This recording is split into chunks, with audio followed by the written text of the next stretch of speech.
está presente a justa causa para a instauração da ação penal. Sabemos que o recebimento da denúncia, além dos requisitos previstos no artigo 41 do Código de Processo Penal, exige o seu recebimento à justa causa previsto no artigo 395-3 do também Código de Processo Penal, a justa causa que deve ser analisada dentro daquele tripé dos seus três componentes, a tipicidade, punibilidade e viabilidade, de maneira que a denúncia tem que vir sustentada por um suporte probatório mínimo a indicar a imputação. E esse suporte probatório mínimo deve vir ou com inquérito policial, ou peças de informação, ou mesmo o procedimento de investigação criminal do Ministério Público, instruindo a denúncia com elementos sérios e idôneos que possibilitem ao julgador, seja o juiz de primeira instância, seja essa primeira turma do Supremo Tribunal Federal, verifique a possibilidade e a viabilidade da ação penal, para que durante a instrução, e aí sim, somente mediante o contraditório, a ampla defesa, o devido processo legal, uma vez recebida a denúncia, possa o tribunal analisar detalhadamente a autoria de cada um dos crimes imputados aos denunciados. Então, eu insisto sempre, o que já foi dito ontem, não só por mim, mas pelo ministro Flávio, na sequência, pelo ministro Fux, pela ministra Carmen, pelo ministro-presidente, o ministro Zanin, é que o recebimento da peça acusatória não representa análise de culpabilidade de nenhum dos denunciados.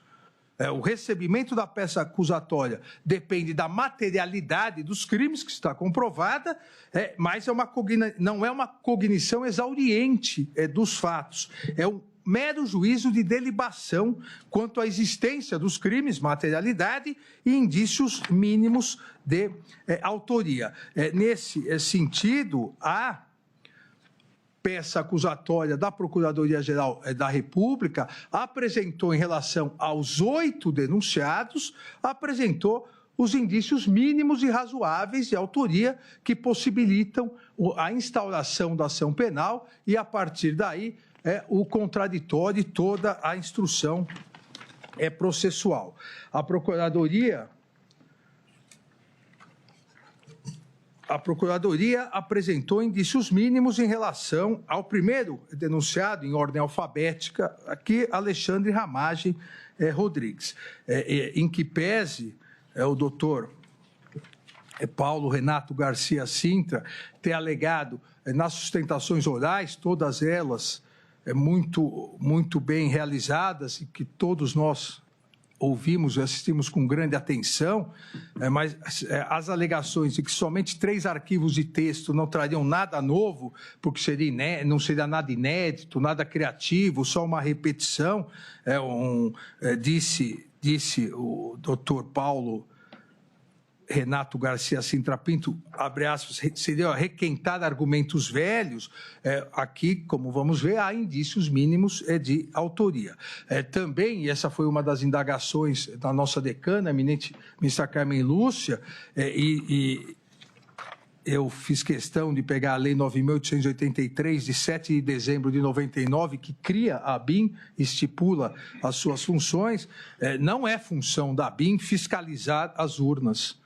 Não é função da ABIN investigar ou não a confiabilidade das urnas. Não é função do órgão, não é também órgão jurídico consultor para embasar cumprimentos ou não de decisões do Tribunal Superior Eleitoral, de decisões judiciais. A ABIN jamais pode interferir, na verdade a ABIN não pode interferir em nada, muito menos no Poder Judiciário, muito menos na Justiça Eleitoral.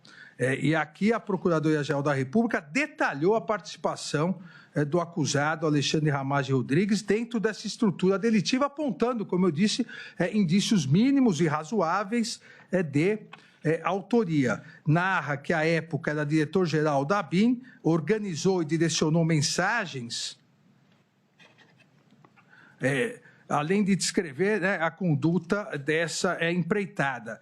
Mensagens e aqui é importante, orientou e produziu mensagens que passaram a ser difundidas em larga escala pelo denunciado Jair Messias Bolsonaro em julho de 2021 e replicadas utilizando as denominadas milícias digitais nas redes sociais. A partir desse, como diz a Procuradoria-Geral da República, desse alinhamento ideológico, o denunciado Alexandre Ramagem há indícios que devem ser apurados durante a instrução processual penal, que foi um dos responsáveis pela estruturação de uma ação conjunta com a finalidade de preparar uma narrativa a ser difundida pelo ex-presidente da República contra as urnas eletrônicas. A denúncia ressalta ainda, apontando com provas, que o acusado tinha o hábito de documentar as orientações que repassava ao ex-presidente, tendo-se do possível identificar as demais ações da organização criminosa que precederam e prepararam um cenário para o plano de permanência do poder com a ruptura do Estado democrático de direito.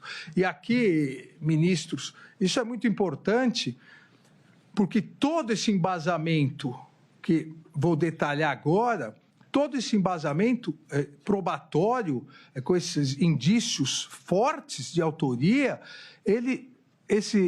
todo esse arcabouço probatório foi produzido pela Polícia Federal de forma autônoma e independente em relação à colaboração premiada.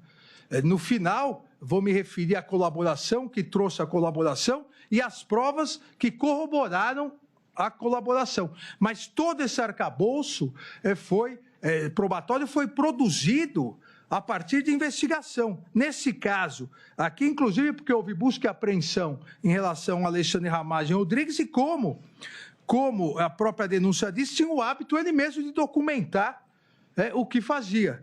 E aqui destaca-se o arquivo, que também, para facilitar, vou colocar no telão, Bom Dia, Presidente, o qual está ligado ao @Ramagem Yahoo, criado em 4/3/2020 e alterado em 2021, que relata a criação de um grupo técnico voltado para atacar as urnas eletrônicas, onde a previsão legal da ABIN estabeleceu um grupo técnico para atacar as urnas eletrônicas e, a partir disso, subsidiou todos os argumentos, falsos argumentos utilizados pelo então presidente Jair Bolsonaro para atacar as urnas eletrônicas. Quando nós sabemos, e aqui nós temos o atual presidente do Tribunal Superior Eleitoral, que já foi presidente do Tribunal Superior Eleitoral anteriormente, temos o ministro Luiz Fux, que foi presidente do Tribunal Superior Eleitoral, e eu mesmo também já fui presidente do Tribunal Superior Eleitoral. Não há nada mais confiável do que as urnas eletrônicas. Nunca houve uma comprovação de fraude ou falha das urnas eletrônicas. Aliás, por favor, ministro, ontem foi reconhecido nos Estados Unidos o mérito do sistema brasileiro, segundo o noticiário. Exatamente, ministra Carmen.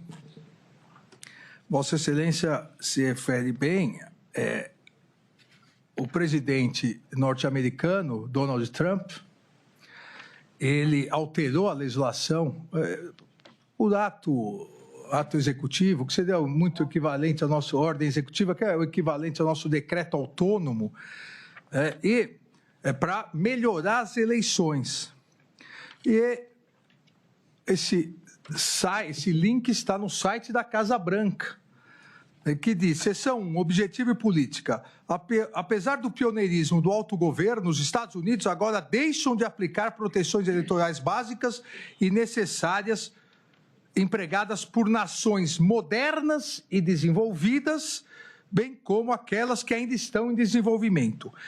A Índia e o Brasil, por exemplo, estão vinculando a identificação do eleitor a um banco de dados biométrico, enquanto os Estados Unidos dependem em grande parte da autodeclaração de cidadania. Então, o Brasil citado expressamente como modelo de sucesso pelo presidente norte-americano Donald Trump. Enquanto, e nós vamos chegar lá, enquanto aqui no Brasil houve toda essa preparação para se colocar em dúvida as urnas eletrônicas.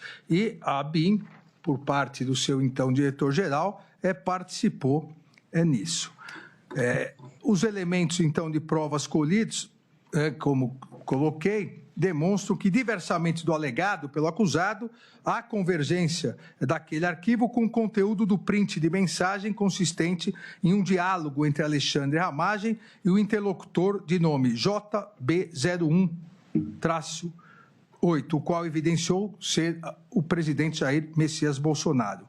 O arquivo tinha metadados de criação datados de 10/7/2021 e modificados em 27/7/2021, concluindo que foi editado 2 dias antes da live realizada por Jair Messias Bolsonaro. Ou seja, houve a utilização, inclusive, da BIM para a produção falsa de dados sobre urnas eletrônicas, entregue em mensagem ao também denunciado ex-presidente Jair Messias Bolsonaro, para que utilizasse na live para atentar contra a justiça eleitoral.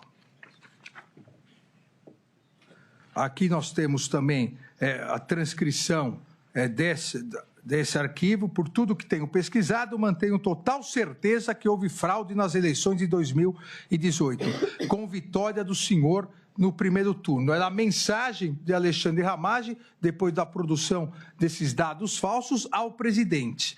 Todavia, ocorrida na alteração de votos. O argumento na anulação de votos não teria esse alcance todo. Entendo que o argumento de anulação de votos não seja uma boa linha de ataque às urnas. Entendo que o argumento de anulação de votos não seja uma boa linha de ataque às urnas. Ainda continua, a prova da vulnerabilidade já foi feita em 2018, antes das eleições, resta somente trazê-la novamente constantemente. Deve-se dar continuidade àqueles argumentos com devida e constante publicidade, essas questões que devem ser massificadas.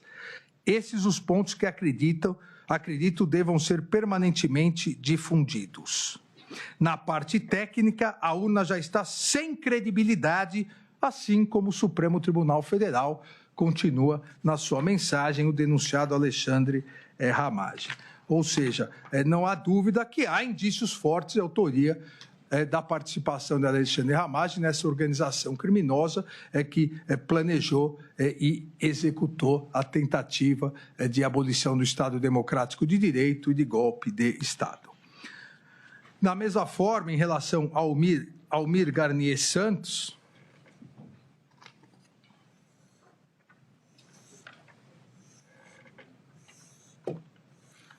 na sustentação oral, doutor Demóstenes Xavier Torres, foi a alegação de que não haveria materialidade, que não houve armas e violências. Mostramos aqui o vídeo, então ficou claro agora que houve muita arma, muita violência, muita agressão, inclusive a policiais. Também aqui se pretendeu, na sustentação oral, doutor Demóstenes, se pretendeu, eu diria, quase um chamamento à autoria. O nosso professor de processo civil, ministro Fux, conhece mais que nós isso, quase houve um chamamento à autoria para trazer para a denúncia também os outros ex-comandantes militares. Mais ou menos assim, se o almirante Garnier foi denunciado, o ex-comandante do Exército e o ex-comandante da Aeronáutica também deveriam ser. Por que não foram? Porque não há, em momento algum, seja na investigação, seja como ficou apontado na denúncia, nenhum indício de autoria de ambos os comandantes, seja do Exército, seja da Aeronáutica. Mas há indícios suficientes de autoria em relação a Almir Garnier Santos. A denúncia narrou a sua conduta ilícita, elaborou que, juntamente ao presidente Bolsonaro, planejou, aderiu à elaboração de uma minuta de decreto de golpe de Estado, vários considerandos. Com essa minuta de decreto, o presidente da República, então o presidente da República, se reuniu em 7/12 de 2022, pela primeira vez com os representantes das Forças Armadas, lembrando que 7 de dezembro de 2022 já havia ocorrido a eleição e na semana seguinte, dia 12 de dezembro, seria feita a diplomação do presidente e vice-presidentes eleitos no Tribunal Superior Eleitoral. E no dia 7 de dezembro de 2022, pela primeira vez, então, o presidente denunciado, Jair Messias Bolsonaro, se reuniu com os representantes das Forças Armadas em reunião no Palácio do Alvorada para apresentar a minuta golpista, estando presentes o general Freire Gomes, o acusado, almirante de esquadra Almir Garnier Santos, e também, à época, o denunciado, o ministro Paulo Sérgio Nogueira de Oliveira. E, apesar de algumas alegações, com todo o respeito, de que minutas de golpe são coisas normais que corriam pela internet, o ministro Flávio Dino até perguntou, né, onde estava essa minuta? Não, essa minuta corria entre autoridades, é como se fosse algo normal. Todos darem um palpitinho na minuta de golpe, vamos melhorar aqui para o golpe ser um pouco melhor. Não é normal. É que o presidente, que acabou de perder uma eleição, se reúna com comandantes do Exército, comandante da Marinha e ministro da Defesa para tratar de uma minuta de golpe. E essa reunião foi comprovada também, vou colocar aqui, foi comprovada com o controle de entrada e saída de pessoas do Palácio do Alvorada. Também uma prova autônoma, independente da delação. Aí, em vermelho, está o controle de entrada e saída de pessoas do Palácio do Alvorada, dia 7/12, Paulo Sérgio, Freire Gomes e o almirante Garnier, que chegaram em horários muito próximos, entre 8h25 e 8h34, e saíram também em horários muito próximos, 12h20 e 12h23. Além disso, a denúncia ressalta a ocorrência de mais de um encontro do almirante Garnier, onde se colocou à disposição para seguir as ordens que fossem necessárias a implementar o golpe. O decreto golpista, principalmente confirmando a sua anuência e colocando as suas tropas à disposição na reunião do dia 14/12 de 2022. Demonstrou ainda a denúncia, indícios razoáveis de autoria de Almir Garnier e sua adesão, porque foi corroborado em razão de uma ofensiva de integrantes da organização criminosa contra o general Freire Gomes, então comandante do Exército, e o tenente brigadeiro Batista Júnior, comandante da Força Aérea, que, ao não aderirem, por ordem, inclusive, de um outro denunciado, o general Braga Neto, vários militares passaram a ofendê-los e as suas famílias nas redes sociais, utilizando o que virou praxe para essas milícias digitais, utilizando as redes sociais para constranger, para humilhar, para afetar não só as pessoas, o alvo específico, mas também todos os seus familiares. A Procuradoria-Geral da República demonstrou, então, essa participação ao destacar a mensagem enviada em 14/12 de 2022 pelo general de reserva Laércio Virgílio ao general Freire Gomes, afirmando que a Marinha está coesa na tentativa de pressionar o general Freire Gomes a aderir à organização criminosa e ao plano golpista. Os indícios também demonstram que os demais membros da organização criminosa elogiaram a postura golpista de Almir Garnier Santos a partir de mensagem enviada pelo denunciado Walter Braga Neto ao militar de reserva Ailton Gonçalves Moraes Barros. Nessa mensagem, o também denunciado Walter Souza Braga Neto passa orientação para atacar o tenente brigadeiro Batista Júnior e enaltecer o acusado.